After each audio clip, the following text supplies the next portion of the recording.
coming up with competitive strategies is very important.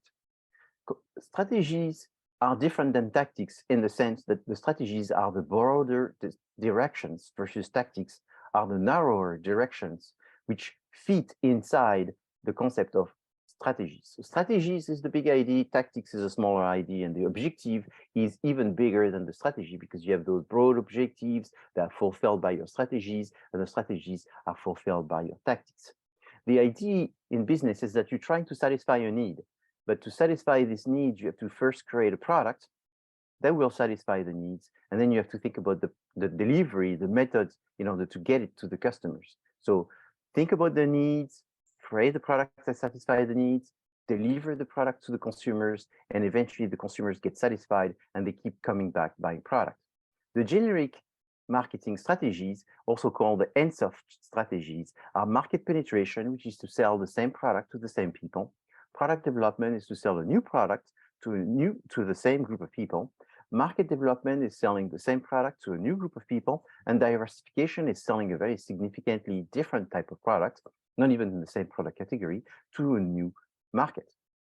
The basic competitive strategies, also known as the Porter generic strategies, are trying to sell the product as low as possible in terms of prices. So this is called the overall cost leadership.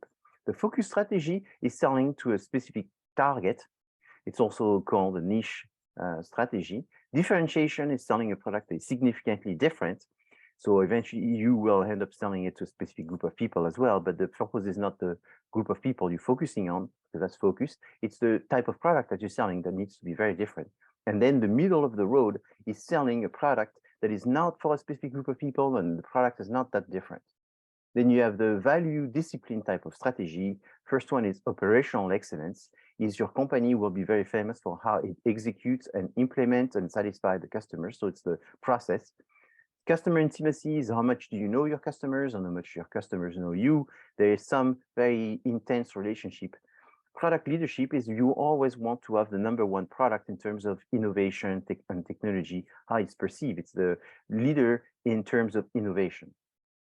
Competitive marketing strategies can also be set based on market share. So the largest market share strategy is named market leader. The one that follows is called the market challenger, and eventually the one that just tries to follow the challenger and the leader is called the market follower. So the further you stay away from having the largest market share, the more you try to learn from the company who is leading, and eventually you have the last group here, which is called a market nicher, and in that situation is the same as the focus, as I mentioned just earlier. Benchmarking is it's competitive analysis as well. It's the idea that you have competitors and you need to analyze your competitors. So I see 11 points that you should be looking at when analyzing your competitors. First is what are the competitors' strengths and weaknesses. Then try to identify what are the strategies used by our competitors. Then define who they're selling the products and their targets. Then define what are the image and slogan and positioning in the market that they have. Then see what kind of price policies do they have, the different price for the different products. Then you try to see where do they sell, who are their distributors, what are kind of channels do they use. Then you look at their product specifically and look at in terms of innovation and then the product line, in terms of how many product categories do they have, what's the width, what's the depth, and then look at the overall portfolio in terms of how many new products, how many old products they have, which product do they have the highest market share, which one do they have the least market share, which one that they launched recently, which one are they about to launch, which one they've been launching a long time and it keeps lasting.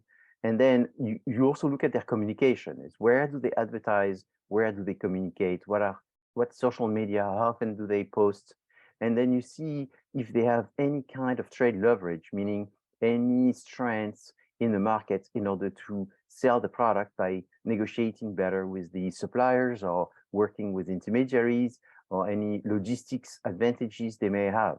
So as a final point is when you do benchmarking, you should look in your market, you should look with the closest direct competitors, but you also can look at indirect competitors and you can also look overseas.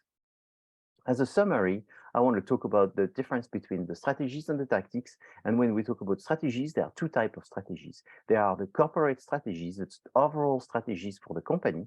And then there are the subcategory type of strategies, which means the strategy for the 4Ps. So there are strategies for the product, sub-strategies for the price, sub-strategy for the place, and sub-strategy for the promotions.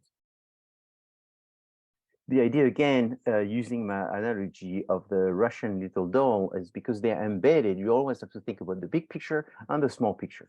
And so this is important because when you're developing a business plan, you don't want to be always talking about the details. You want to be able to show the big picture as the objective, the medium size elements that are the strategies, and then the details that will fulfill the strategy, which are the tactics.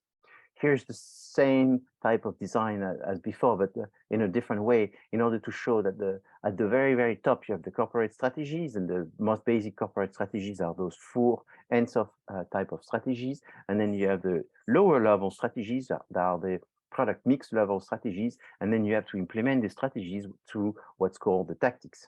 Porter 5 forces are very important because that's the analysis of the market to be able to see which where you're going to have strengths and where you're going to have weaknesses. The idea is how many competitors do you have? Is it easy to substitute your product with another one? Is it easy for someone else to enter in your industry and sort of become a competitor? How much power do you have to bargain with the buyers? Meaning, is there many of you? Are there more buyers than sellers? Do you have the possibility to bargain as well with your suppliers, which means that you depend on your suppliers, or maybe you have some power over your suppliers? And then the overall competitiveness and rivalry inside this market will decide if you have some space to grow and to have control, or if you are in a position where you're mostly dominated, and therefore you're not going to have much control over your prices, the decision in terms of channel of distribution, the decision in terms of being independently able to innovate.